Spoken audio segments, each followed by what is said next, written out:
আমন্ত্রণ জানাচ্ছি প্রামাণ্য অনুষ্ঠান রূপান্তর দেখার জন্যে। আদিকালের মানুষ প্রকৃতির সাথে বনে বাদারে পাহাড় জঙ্গলে গাছের কোটরে বা গুহায় বসবাস করলেও সভ্যতার ক্রমবিকাশে ঘরবাড়ি এবং স্থাপনা তৈরি করে একত্রে বসবাস করে আসছে হাজার বছর ধরে। সেই স্থাপনা বা বিল্ডিং তৈরির প্রধান উপকরণ হচ্ছে সিমেন্ট। সম্মানিত দর্শক, আজ দেখুন কিভাবে বিভিন্ন প্রাকৃতিক উপাদানকে সিমেন্টে রূপান্তরিত করা হয় এবং সেই সাথে রাস্তাসহ নানান স্থাপনা এর ব্যবহারের উপর প্রতিবেদন। কতই না বিস্ময়কর পৃথিবী, বিচিত্র প্রাকৃতিক উপাদানে ভরপুর এই পৃথিবী নামক গ্রহটির জলে স্থলে বনে জঙ্গলে পাহাড় পর্বতে বসবাস করছে হাজার রকমের প্রাণী। এর মধ্যে বুদ্ধিমান প্রাণী হচ্ছে মানুষ। মানুষ তার মেধা মনন মিশিয়ে আবিষ্কার করে চলছে নানান রকমের প্রয়োজনীয় বস্তু। বসবাসযোগ্য এই পৃথিবীর নানান প্রান্তে প্রকৃতির অপার রহস্যে সৃষ্টি হয়েছে বিভিন্ন ধরনের পাহাড় পর্বত, নদী নালা। সৃষ্টির অপার রহস্যে ভরা এসব পাহাড় পর্বতে লুকিয়ে আছে বিচিত্র রকমের মাটি, বালি ও পাথর সহ অনেক খনিজ পদার্থ। প্রকৃতির সৃষ্টি এসব পাথর সহ নানান খনিজ পদার্থ থেকে আবিষ্কার হয়েছে সিমেন্ট তৈরির কাঁচামাল। প্রাচীনকালের মানুষ পৃথিবীর নানান প্রান্তে বিভিন্ন ঋতুতে প্রতিকূল পরিবেশে টিকে থাকার জন্য প্রকৃতির সাথে যুদ্ধ করে অথবা খাপ খাইয়ে চলেছেন হাজার হাজার বছর ধরে। ঝড়, বৃষ্টি, রোদ, তাপ, বন্যা ও হিংস্র প্রাণীদের হাত থেকে বাঁচার জন্য সেই সময়ের অসহায় মানুষগুলো বনে জঙ্গলে বড় বড় গাছের কোটরে অথবা গুহায় বসবাস করত। সভ্যতার ক্রমবিকাশে পাখপাখালিদের বাসা বানানো দেখে মানুষের মধ্যেও বাসা বা ঘর বানানোর ধারণা হলো। ধীরে ধীরে ঘর বাড়ি বানাতে চেষ্টা করে সফল হলো তারা। পরিবর্তন দেখা দিল জীবনধারায়। সেই সময় গাছের লতা পাতা খড়কোটা দিয়ে বানানো কুড়ে ঘরের পাশাপাশি প্রাচীনকালের শৌখিন মানুষগুলো প্রথমে কাদামাটি দিয়ে তাদের স্থাপনা বানাতে শুরু করল। গুহা জীবন থেকে মানুষ ধীরে ধীরে পরিকল্পিত জীবন ব্যবস্থায় আসতে লাগল। এই বিচিত্র পৃথিবীতে বিস্ময় জাগানোর মতো বিষয়বস্তুর অন্ত নেই। রোমাঞ্চ ও বৈচিত্র্যে ভরপুর আমাদের প্রকৃতি ও পরিবেশ। প্রকৃতি নির্ভর মানুষগুলো আজ থেকে ৭,০০০ বছর পূর্বে বর্তমান ইরাকের ফুরাত নদীর তীরে ইট দিয়ে তাদের গৃহ নির্মাণের সূচনা করেছিল। পর্যায়ক্রমে চুন, সুরকি, কাদামাটি মিশিয়ে ইট অথবা পাথর দ্বারা একতলা বা দুইতলা বিল্ডিং তৈরি শুরু করলো। সেই সময় থেকে মানুষ নানাভাবে গবেষণা করতে লাগলো কিভাবে আরো সহজে মজবুত বিল্ডিং বা দৃষ্টিনন্দন স্থাপনা বানানো যায়। তাছাড়া পাথর খণ্ড একত্রিত করে শক্ত ভিত্তির উপর দাঁড় করানো, এমন ভাবনা থেকেই আজকের সিমেন্টের যাত্রা। এজিরিয়ানস এবং বেবিলনিয়ানসরা পাথরের ভিত্তি স্থাপনে ক্লের ব্যবহার শুরু করে। খ্রিস্টপূর্বে ৩,০০০ বছর আগে মিশরীয়রা ইমারত নির্মাণে আরও আধুনিকভাবে লাইম ও জিপসামের সমন্বয়ে এক ধরনের বাইন্ডিং এজেন্টের ব্যবহার শুরু করে। তৎকালীন সময়ে পিরামিড তৈরিতে এর ব্যাপক ব্যবহার দেখা যায়। এরপর খ্রিস্টপূর্ব ৮০০ বছর আগে গ্রিক জাতি বাইন্ডিং এজেন্ট হিসেবে সিমেন্টের এক ধাপ উন্নয়ন সাধন করে সেই সময় রোমানরাও স্থাপনার দীর্ঘস্থায়িত্ব বাড়াতে উল্লেখযোগ্য অবদান রাখে।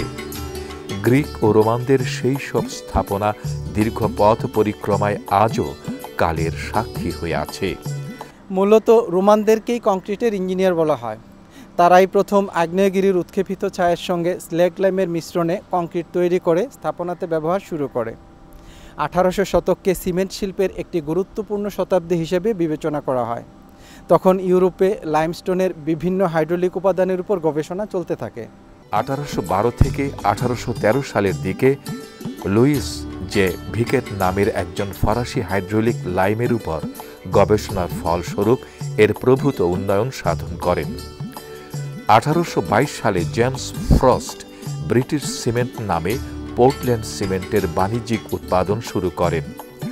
পোর্টল্যান্ড সিমেন্টের মূল কৃতিত্ব দেয়া হয় জোসেফ এসপিডিন নামের একজন ব্রিটিশ রাজমিস্ত্রিকে।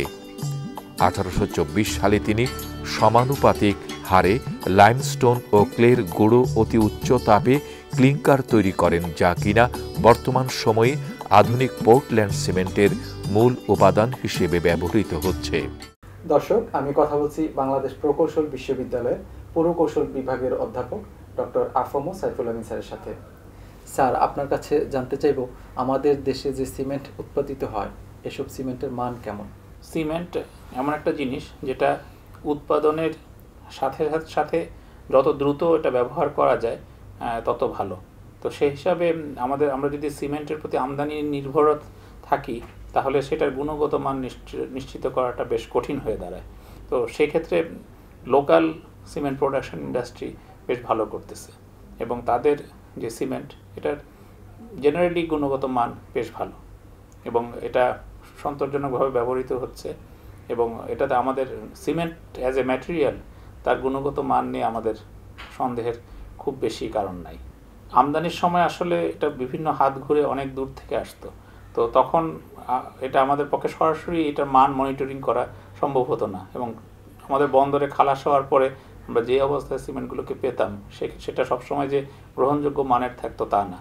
তো ফলে আমাদের কনস্ট্রাকশন সেক্টরে যখন আমরা কনস্ট্রাকশন কাজে এটাকে ব্যবহার করতে যেতাম তখন দেখা যেত যে সেই কনস্ট্রাকশন কোয়ালিটি ঠিক রাখার জন্য আমাদেরকে যথেষ্ট হিমশিম খেতে হতো। এখন যেহেতু আমাদের নিজেদের ঘরেই সিমেন্ট তৈরি হচ্ছে আমাদের নিজেদের দেশে, তখন সেগুলোকে আমরা সরাসরি মনিটরিংয়ের আওতায় আনা সম্ভব। বর্তমান সরকার চাচ্ছে টেকসই উন্নয়ন, বিশেষ করে রাস্তাঘাটে সিমেন্টের ব্যবহার।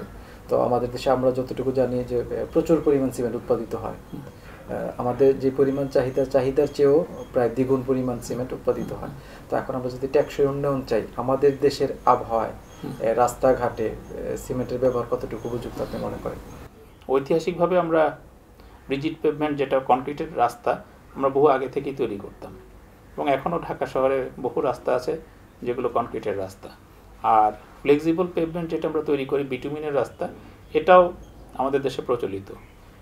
দুটারই পক্ষে বিপক্ষে যুক্তি আছে। তবে আপনি যদি টেকসই উন্নয়নের কথা চিন্তা করেন তাহলে আমাকে সামর্থ্যের কথা চিন্তা করতে হবে। যখন দেশ আস্তে আস্তে সামর্থ্যবান হবে তখন আমাকে স্বল্পমেয়াদী পরিকল্পনা থেকে মধ্যমেয়াদী পরিকল্পনা থেকে আমাকে দীর্ঘমেয়াদী পরিকল্পনায় যেতে হবে। তো কনক্রিটের রাস্তা তৈরি করাটা দীর্ঘমেয়াদী পরিকল্পনা থেকে দীর্ঘমেয়াদী পরিকল্পনার একটা অংশ হতে পারে। আমাদের যে ভূ রাজনৈতিক অবস্থা এবং আমাদের যে পরিবেশ এবং যেখানে জলবায়ু, সেখানে আপনার বিটুমিনের রাস্তাটা থেকে কনক্রিটের রাস্তাটা বেশি টেকসই হওয়ার কথা এবং বাস্তবে তাই।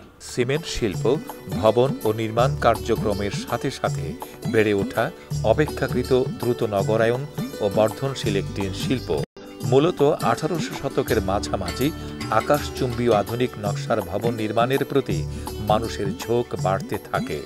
আমাদের ভূখণ্ডে 1937 সালে সরকারি ব্যবস্থাপনায় একমাত্র ছাতক সিমেন্ট কারখানা প্রতিষ্ঠিত হয়। এরপর 90-এর দশকের মাঝামাঝি সরকারি এক সিদ্ধান্তে বেসরকারি ব্যবস্থাপনায় সিমেন্ট উৎপাদনের অনুমতি প্রদান করা হয়। দর্শক, আমি কথা বলছি বাংলাদেশের বিশিষ্ট শিল্পপতি এবং শিল্পোদ্যোক্তা জনাব মোহাম্মদ আলী পাশা স্যারের সাথে। স্যার, আপনার কাছে জানতে চাইব, আপনি কি চিন্তা করে সিমেন্ট শিল্প প্রতিষ্ঠায় আগ্রহী হয়েছেন? 1999 সনে আমরা প্রথম উদ্যোগ নেই সিমেন্ট কারখানা স্থাপনের। তখন সিমেন্ট মোস্টলি আমদানি হতো, ইম্পোর্টেড সিমেন্ট ব্যবহার হতো এবং তার মান এবং উন্নত মানের সিমেন্ট আসতো না দেশে। মোটামুটি চাহিদার তুলনায় খুবই কম ছিল, যে কারণে সরবরাহের বিঘ্নতার কারণে অনেক বড় বড় স্থাপনা অনেক ডিলে হয়েছে। তো সেই চিন্তাভাবনা করেই আমরা সিমেন্ট কারখানা স্থাপনের জন্য সিদ্ধান্ত নিই। আমরা যে প্রথম সিমেন্ট কারখানা স্থাপন করি তা ছিল 500,000 টন পার অ্যানাম ক্যাপাসিটি এবং তা ছিল বাংলাদেশের তৎকালীন সিমেন্ট কারখানাগুলোর ভিতরে সবচেয়ে অন্যতম, মানসম্মত এবং আধুনিক যন্ত্র অংশ দিয়ে আমরা তৈরি করি। এবং সেই কারখানা থেকে প্রস্তুত সিমেন্ট 7 রিংস ব্র্যান্ড দিয়ে আমরা মার্কেটে বাজারজাত করি এবং এই বাজারজাতকৃত সিমেন্ট মান, গুণ এবং ক্রেতাদের চাহিদাসম্মত হওয়ায় পরবর্তীতে চাহিদার মেটাবার জন্য আমরা আমাদের কারখানাকে আরও 6 লক্ষ টন উৎপাদন ক্ষমতা বৃদ্ধি করি এবং 2010-এ এসে আমরা এই কারখানার আরও 6 লক্ষ টন উৎপাদন বৃদ্ধি করি। বর্তমানে কালীগঞ্জ উপজেলায় অবস্থিত আমাদের এই কারখানার সর্বমোট প্রোডাকশন ক্যাপাসিটি 1.6 মিলিয়ন টন। পরবর্তীতে দেশের উত্তরাঞ্চলে এবং দক্ষিণ পশ্চিম অঞ্চলের চাহিদা মেটাবার জন্য আমরা খুলনা শহরের খুব নিকটে রূপসা নদীর তীরে আমাদের দ্বিতীয় প্ল্যান্টটি স্থাপন করি।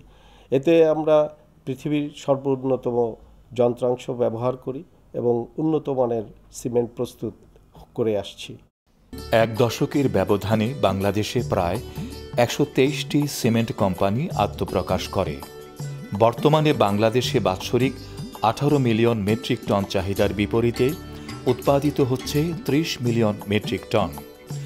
বাংলাদেশে উৎপাদিত সিমেন্ট সুনামের সাথে বিশ্বের বিভিন্ন দেশে রপ্তানি হচ্ছে। বর্তমান শিল্পবান্ধব সরকারের সহযোগিতা অব্যাহত থাকলে এই শিল্পে প্রচুর লোকের কর্মসংস্থান সৃষ্টি সহ বিদেশে রপ্তানির পরিমাণ বাড়িয়ে আরও বিপুল পরিমাণ বৈদেশিক মুদ্রা অর্জন করা সম্ভব হবে। মানুষকে ঘিরে মানুষের মাধ্যমে মানুষের জন্য যে কাজ তাই হচ্ছে উন্নয়ন। উন্নয়নের ধারাবাহিকতা অব্যাহত রাখতে পাশাপাশি বাংলাদেশে শিল্পবান্ধব পরিবেশ বজায় থাকার কারণে সরকারের সার্বিক সহযোগিতায় অনেক নামকরা বিদেশি বিনিয়োগকারী প্রতিষ্ঠান এগিয়ে এসেছে আমাদের দেশে তাদের শিল্প স্থাপনে। সৃষ্টির উল্লাসের স্লোগান নিয়ে জাতীয় উন্নয়নে অবদান রাখতে এবং বেকার লোকের কর্মসংস্থান সৃষ্টি ও উন্নত মানের সিমেন্ট উৎপাদনের লক্ষ্যে বাংলাদেশে বৃহত্তম বিদেশি বিনিয়োগের অন্যতম বিনিয়োগকারী হংকং ভিত্তিক আন্তর্জাতিক প্রতিষ্ঠান শুন সিং ইন্টারন্যাশনাল লিমিটেড এর অঙ্গ প্রতিষ্ঠান হিসেবে গাজীপুর জেলার কালীগঞ্জ উপজেলার চর মিরপুর এলাকায় শীতলক্ষ্যা নদীর তীরে প্রায় 100 একর জায়গা জুড়ে গড়ে উঠেছে আধুনিক প্রযুক্তি সমৃদ্ধ সম্পূর্ণ পরিবেশ বান্ধব একটি সিমেন্ট কারখানা, যার বাৎসরিক উৎপাদন ক্ষমতা 1.6 মিলিয়ন মেট্রিক টন। পরবর্তীতে বিভিন্ন অঞ্চলের সিমেন্টের চাহিদার কথা বিবেচনা করে খুলনা শহরের শিপইয়ার্ড রোডে লবণচড়ায় ঐতিহাসিক রূপসা নদীর তীরে বিশাল এলাকা জুড়ে স্থাপন করা হয়েছে দ্বিতীয় সিমেন্ট কারখানা, যার বাৎসরিক উৎপাদন ক্ষমতা 1.3 মিলিয়ন মেট্রিক টন। উক্ত গ্রুপের 2টি কারখানাতেই 7 রিং ব্র্যান্ডের সিমেন্ট উৎপাদন করা হচ্ছে। দর্শক, আমি কথা বলছি একটি সিমেন্ট কোম্পানির সম্মানিত পরিচালক এবং শিল্পোদ্যোক্তা তাহমিনা আহমেদের সাথে। আপনার কাছে জানতে চাইব, আপনাদের সিমেন্ট কোম্পানিতে ব্যবহৃত কাঁচামালগুলোর গুণগত মান নিশ্চিত করেন কিভাবে? কাঁচামালের গুণগত মানটা আমরা আসলে নির্ভর করে আমাদের পুরোপুরি সোর্সিংয়ের উপরে। আমরা বাংলাদেশের প্রত্যন্ত অঞ্চলে আমাদের সিমেন্টটা ছড়িয়ে দিয়েছি। সেটার আপনার একমাত্র কারণ হচ্ছে যে আমরা কোয়ালিটিটাকে এনশিওর করতে পেরেছি। তো সেটার কারণ হচ্ছে যে আমরা সোর্সিং করে বিভিন্ন দেশ থেকে র মেটেরিয়ালগুলো আনি এবং সেই র মেটেরিয়ালগুলো দিয়ে আমাদের আধুনিক যন্ত্রপাতি দ্বারা ল্যাবটা তৈরি, সেই ল্যাব দিয়েই আমরা টেস্ট করে স্যাম্পলটা আমরা তারপর প্রোডাক্টটা তৈরি করি। আমাদের সবসময় একটা ইনোভেশন থাকে যে কোনখান থেকে আমরা র মেটেরিয়ালগুলো আনবো এবং সেটা কিভাবে আমরা কোয়ালিটিকে ঠিক রেখে আন্তর্জাতিক মানসম্পন্ন একটা প্রোডাক্ট তৈরি করব। আমাদের সিমেন্ট কিছু এক্সপোর্ট হচ্ছে, সেটা হচ্ছে আমরা কলকাতায় ইন্ডিয়াতে দিচ্ছি এবং বেশ ভালোই রেসপন্স আমরা পাচ্ছি। তো আশা রাখি যে আরও অন্যান্য দেশেও আমরা পার্টিসিপেট করতে পারবো আমাদের কোয়ালিটি এনশিওর করে ওদের ডিমান্ড অনুযায়ী। আইএসও সহ অনেক আন্তর্জাতিক প্রতিষ্ঠান কর্তৃক সনদপ্রাপ্ত এই প্রতিষ্ঠানে কাজ করছে প্রশিক্ষণপ্রাপ্ত 3000 দক্ষ শ্রমিক ও প্রকৌশলী। তাদের নিরলস প্রচেষ্টা ইতিমধ্যে এই প্রতিষ্ঠানটি ব্যাপক প্রশংসা কুড়িয়েছে। দর্শক, আমি কথা বলছি একটি সিমেন্ট কোম্পানির চিফ এক্সিকিউটিভ অফিসার এবং শিল্পোদ্যোক্তা